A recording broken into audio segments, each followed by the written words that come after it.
परशुराम को चारु चरित मेटत सकल अज्ञान। शरण पड़े को देत प्रभु सदा सुयश सम्मान। नमस्कार दोस्तों, मैं हूं तितली और आपका स्वागत है मेरे चैनल ज्ञानी तितली में। आज का वीडियो हम समर्पित कर रहे हैं राजराजेश्वर ब्राह्मण कुल शिरोमणि भगवान परशुराम को। ये विष्णु के छठे अवतार थे, जिनका जन्म वैशाख शुक्ल तृतीया के दिन रात के प्रथम प्रहर में हुआ था। इनका जन्म सतयुग और त्रेता युग का संधि काल माना जाता है।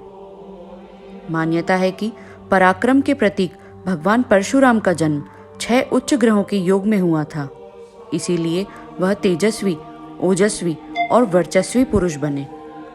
परशुराम जी के जन्म को लेकर अनेक मतभेद हैं।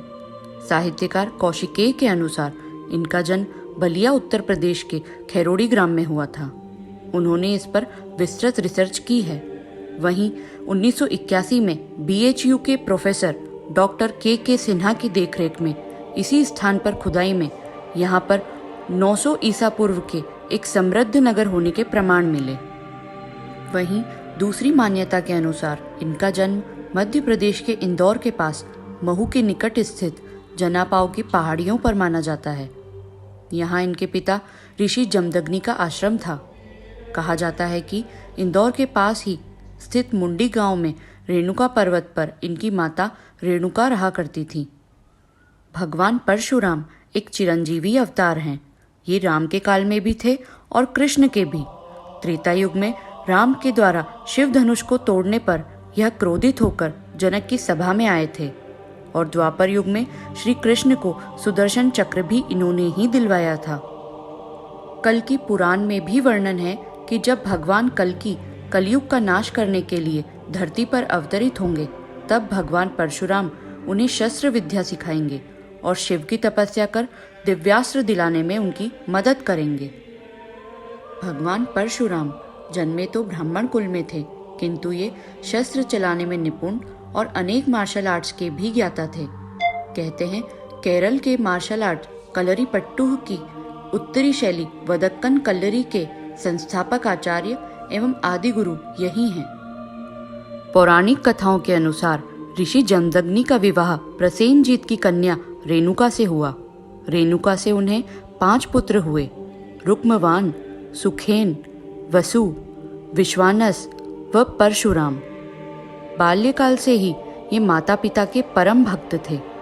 एक बार अपने पिता की आज्ञा का पालन करने हेतु इन्होंने अपनी माता रेणुका का शिरोच्छेद कर दिया और उन्हें बचाने आए अपने सभी भाइयों का वध कर दिया था।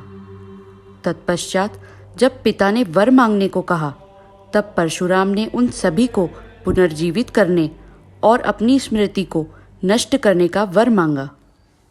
कथानक है कि हेहय, जो कि एक क्षत्रिय वंश है, उसका वंशाधिपति सहस्रार्जुन, जिसने तप करके 1000 भुजाएं होने का वरदान प्राप्त किया था, जिसे सहस्र बाहु भी कहते हैं। एक बार वह शिकार करते हुए ऋषि जमदग्नि के आश्रम पहुंचा। वहां आश्रम में ऋषि की कामधेनु गाय को देखकर उसका मन ललचा गया और बलपूर्वक छीनकर ले गया। तब कुपित प्रभु परशुराम ने अपने परशु के प्रहार से उसकी सारी भुजाएं काट डाली और शीश धड़ से अलग कर दिया। बाद में सहस्रार्जुन के पुत्रों ने प्रतिशोध में आकर उनके पिता ऋषि जमदग्नि की हत्या कर दी। उनकी माता रेणुका भी पिता के साथ ही सती हो गई। तब क्रुद्ध परशुराम ने पूरे वेग से महिष्मती नगरी पर आक्रमण कर पूरे सहस्त्रबाहु कुल को नष्ट कर दिया। यही नहीं, उन्होंने एक के बाद एक 21 बार पृथ्वी को क्षत्रिय विहीन कर दिया। इसके बाद भी जब उनका क्रोध शांत नहीं हुआ, तब उन्होंने हेहय वंशी क्षत्रियों के रक्त से 5 सरोवर भरे और उन्हीं में अपने पिता का श्राद्ध भी किया।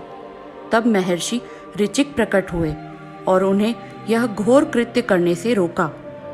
उसके बाद जब इनका क्रोध शांत हुआ, तब इन्होंने अश्वमेध यज्ञ करके संपूर्ण पृथ्वी ऋषि कश्यप को दान में दी और देवराज इंद्र के समक्ष अपने शस्त्र त्याग दिए।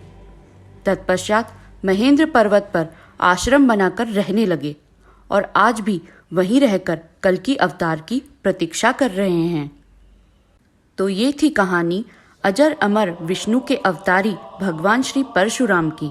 अगर आपको यह जानकारी अच्छी लगी हो तो मेरे चैनल को लाइक, शेयर और सब्सक्राइब करना ना भूलें।